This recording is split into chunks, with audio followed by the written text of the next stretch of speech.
Sa gitna ng kasiyahan, may mga bagay na hindi natin inaasahang mangyari.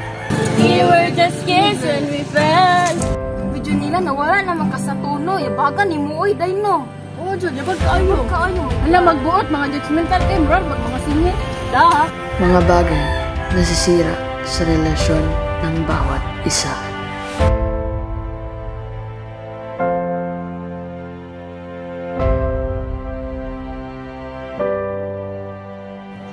Nabalot ng galit ang puso at isipan at hindi na nakapag-isip ng tama.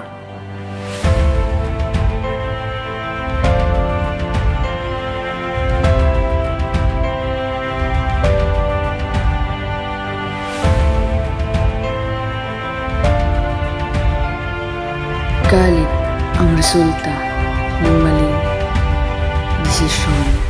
We need to be careful what we are posting in social media. We should remember this process. Think before you click and think before you like.